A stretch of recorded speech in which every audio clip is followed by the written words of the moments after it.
Warmly welcome to the Digestive Wellness webinar. My name is Timo Pajari and I'm working in Valio as Senior Vice President for Food Solution Sales and Marketing. Today I have a privilege to be your host for this event. Valio is a Finnish dairy and food company who is pioneer in lactose-free dairy. We selected the topic of digestive wellness for the webinar as it is one of the most important criteria for our customers when making choices of what should I eat today. Digestive wellness and gut health are big food trends, but actually, when thinking about it, gut health has been driving our nutritional evolution forever. Dairy products and ingredients offer great nutritional benefits with super taste for the people. However, only a quite limited group of consumers can enjoy from these benefits due to the digestive limitations. It is a shame that not all the consumers can enjoy these products, and it may be a risk for the business. In this webinar, our aim is to introduce ways to benefit from digestive wellness trend and to see that as an opportunity. But now, let's get to the point. Let me introduce Tuula Tuure, who is working at Valio as Senior Research Scientist. She specialized in food legislation and nutrition research. Today, she will introduce how digestive wellness and dairy are linked. Tuula, the stage is yours.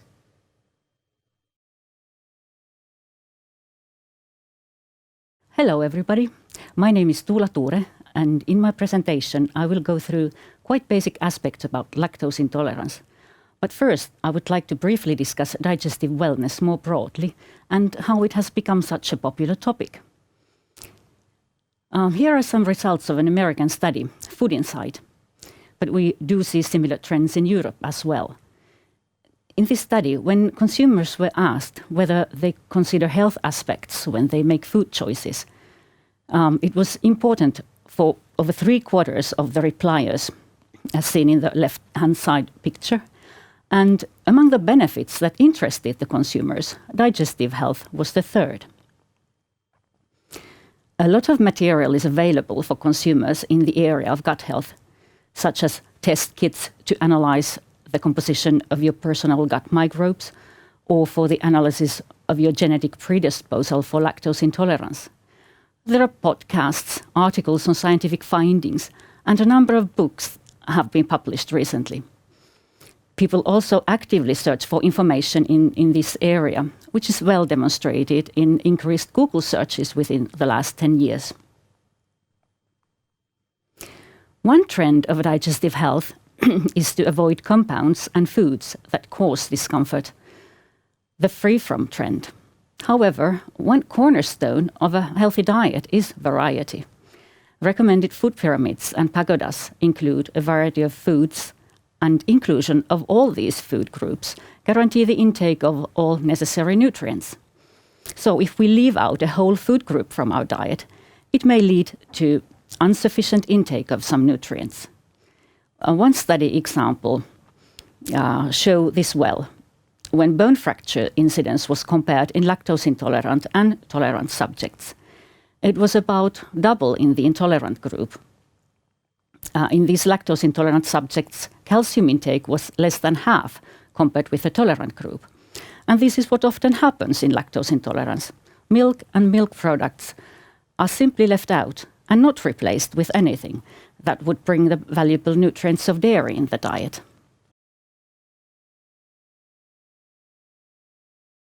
To better understand what lactose intolerance is about, lactose is a carbohydrate and a natural sugar in milk. And intolerance refers to the symptoms caused by undigested lactose. We are practically all born with the ability to digest lactose, but most people in the world lose this ability. So lack of intestinal lactase production can be called lactase non-persistence, which leads to lactose not being digested, and this often leads to lactose intolerance. This picture shows the intestines in lactose intolerance and tolerance. So when lactose is digested, when the intestinal wall produces the enzyme lactase, it breaks the lactose that we ingest with food to two other sugars, glucose and galactose, which are absorbed and utilized by our body. But if there is no lactase produced in the intestine, lactose ends up in the large bowel where bacteria utilize it, producing different metabolites. And these lead to gas problems, loose stools, or even diarrhea and pain. And in the right-hand side picture, the large intestine is swollen because of gases which cause distension. The most common reason behind lactose intolerance is a genetic programming that people have inherited. But it can also be caused by disease or damage in the gut. This can be transitory if the intestinal wall recovers. And a third type of lactose intolerance is that of premature infants in whom the intestine is not yet matured. And they grow out of the condition when the intestine matures. This map gives an overall idea of how common lactose intolerance, or actually lactose non-persistence, is globally. In countries with red color, over 90% of the population have lactose intolerance. Of course, if lactose is not present in the diet, people do not experience symptoms of intolerance, but there is a potential for it. And dark blue color means prevalences of less than 10%, and the yellowish green is something around 40–50% of the population. Lactose intolerance is not common in very small children, but when the intestinal lactase activity is programmed to drop, this often happens before teenage years, and in any case by the age of 20. And secondary lactose intolerance can appear in any age. There have been some suggestions that seniors might more easily develop symptoms, but study findings are not quite clear about this. Consumers don't necessarily understand what lactose intolerance is, but if they experience symptoms from dairy, it can be very disturbing and concrete, and it easily leads to avoidance of dairy and reduced intake of nutrients that dairy contains. Now, dairy is not just calcium, as we discussed earlier, but it is also an excellent source of protein. It contains all necessary amino acids, and the bioavailability of milk protein is also very high. There are many other minerals and vitamins like potassium, iodine, and B vitamins. It is possible to get all these nutrients from lactose-free milk and from products made of it. So lactose, the component that causes the problems of intolerance, can be specifically removed and everything else is left. This picture shows results of a study which compared abdominal symptoms after consumption of regular milk and lactose-free milk. Both were taken as a single dose of about half a liter, which is about 2.3 cups. As the orange bars show, there was a clear reduction in all symptoms with the lactose-free milk compared with the regular milk. Here the maximum symptoms was 2. One may wonder why there are any symptoms at all after drinking lactose-free milk. That's because these symptoms are not specific to lactose intolerance, but anxiety, for example, may cause similar symptoms, or other indigestible carbohydrates if there were some left in the intestine of the subjects from the previous day. And to conclude, some home take messages. The majority of the world population is lactose intolerant, to whom consumption of lactose-containing food causes digestive problems. And because milk and dairy products provide valuable nutrients and they are recommended as a part of a balanced and varied diet, it would be a healthier option to replace normal dairy with lactose-free and low-lactose products rather than to drop milk and other dairy from the diet. Thank you, Tuula. So, based on EFSA, 70% of the world's population is suffering from lactose maldigestion. On the other hand, we can make the dairy products available for all the consumers by removing the lactose. I have witnessed cases where consumers that normally avoid all the dairy products come to us and thank when they finally can eat ice cream, have cafe au lait or enjoy panna cotta. Retail value of lactose-free dairy is growing by 8% on annual basis already. In the areas like Middle East, Africa, Eastern Europe and Asia, the growth rate is exceeding the average, whereas in Western Europe the growth is expected to be at 8%. It is clear that the market growth exceeds the dairy segment growth in general in all the relevant areas, most likely in your market area as well. In some markets, like in Nordic countries, lactose-free dairy is already a mainstream. But globally, it is still surprisingly niche. The market size of lactose-free dairy is estimated at 9 billion euros, whereas global dairy market is around 300 billion euros. This means lactose-free only represents about 1.5% in terms of segment value. But what if it would be mainstream in your market? Would that end up a whole new consumer segment?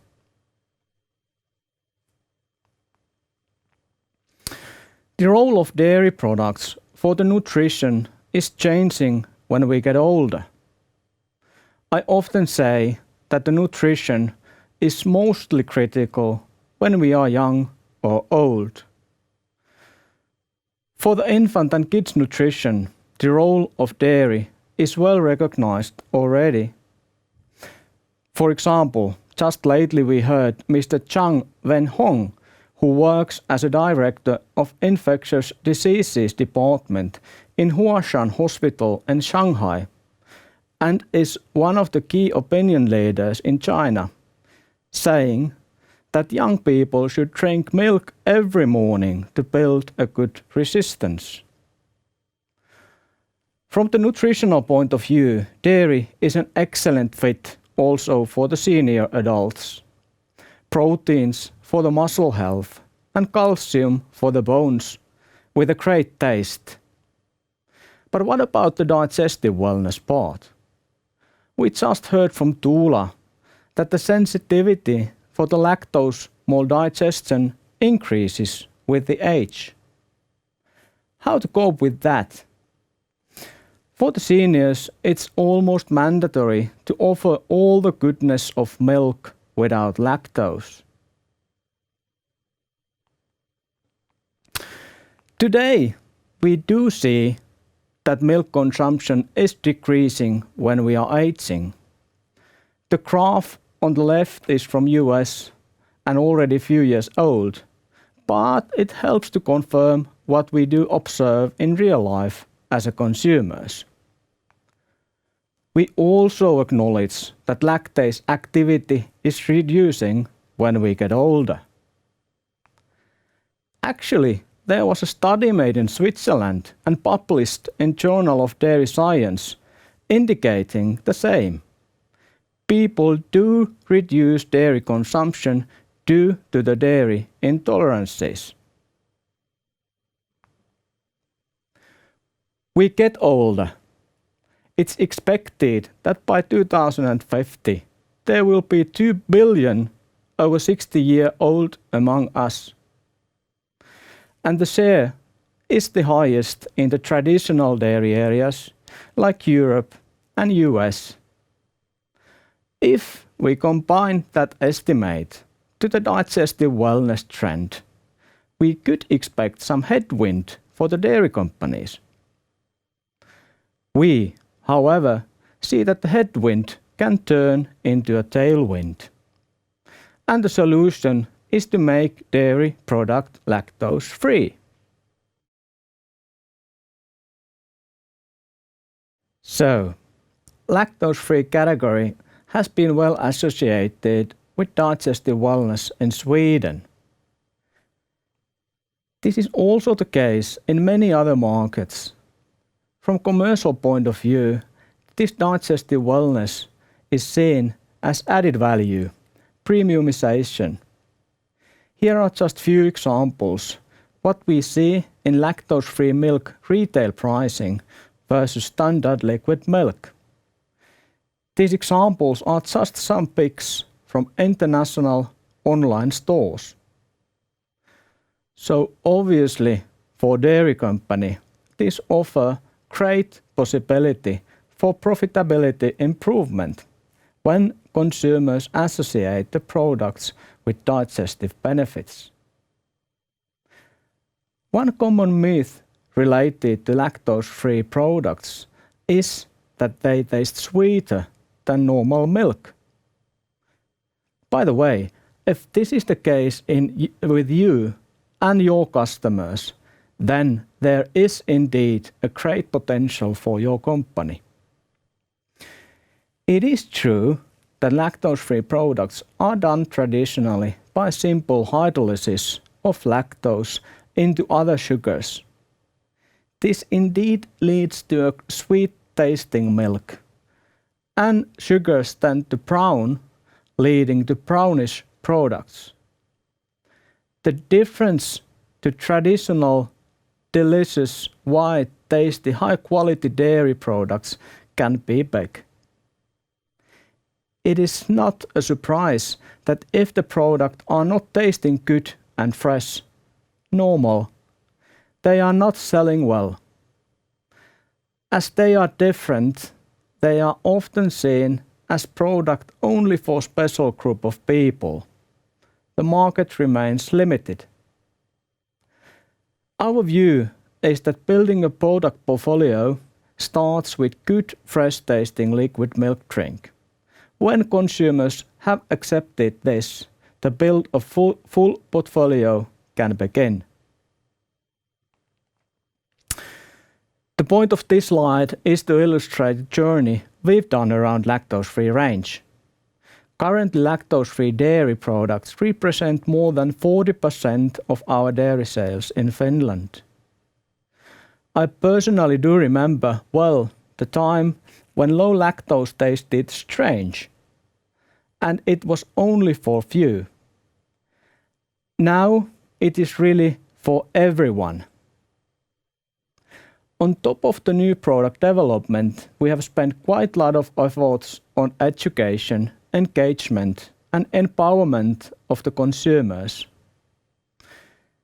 The solution in our case is to produce superior, fresh-tasting products, which consumer can associate with digestive wellness.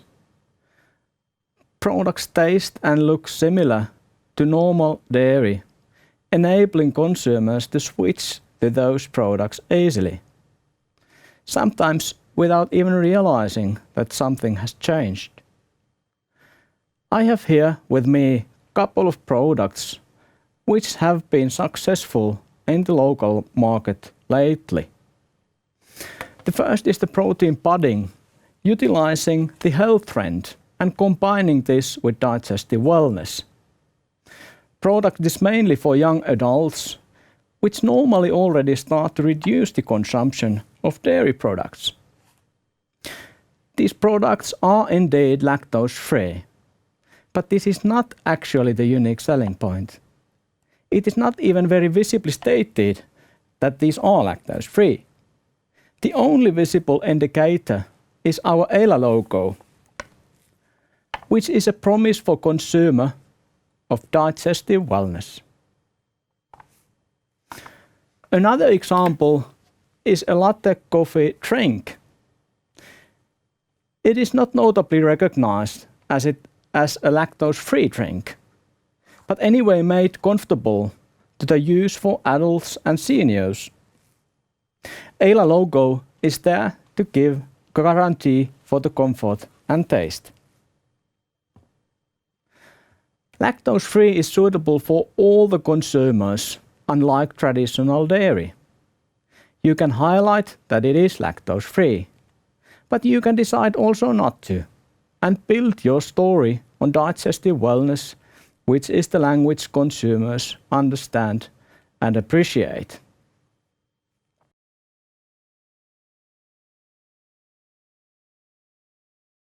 We have few different ways to help you. If you work in a dairy company and you face some challenges with the growth and profitability, you might be interested in our fast-track technology to start local production of fresh, high-quality, gut-healthy milk drink.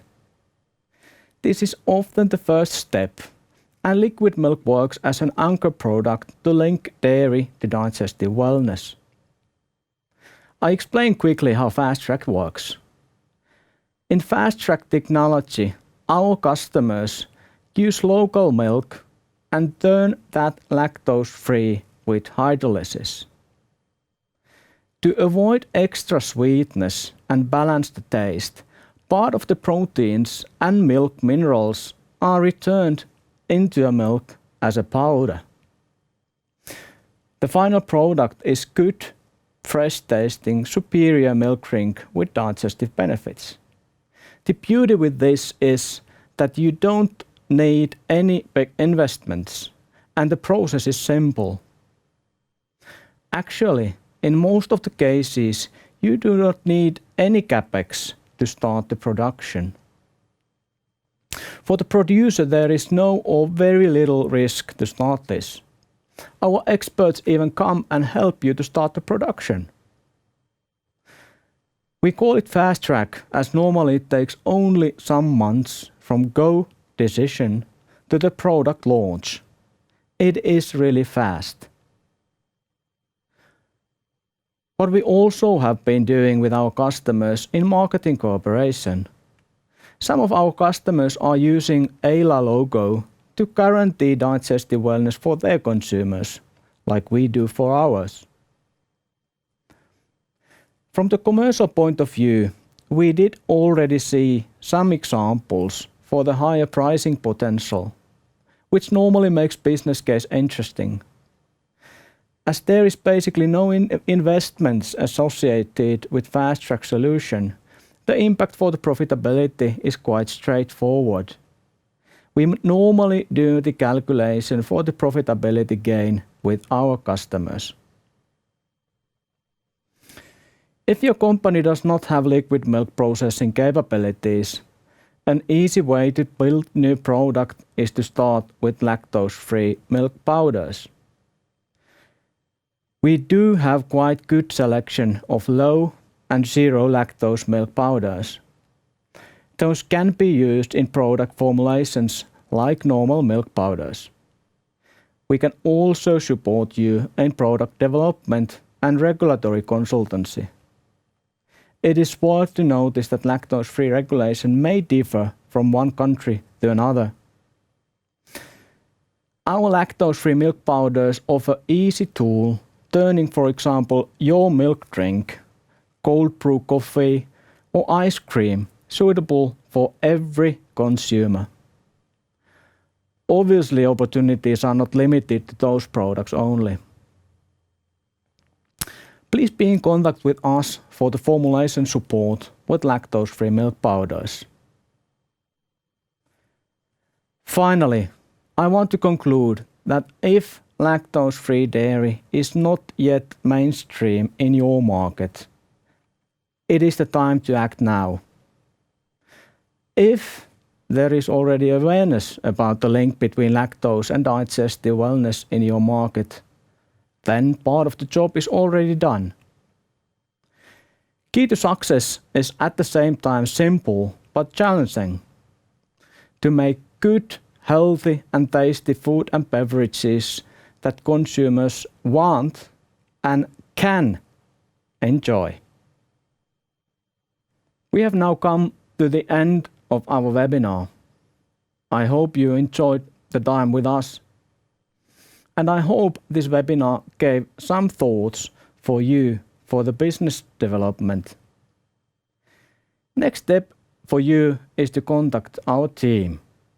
We want better to understand your needs and to see how to support those based on our expertise. The contact info should be available on screen. Thank you very much for joining us.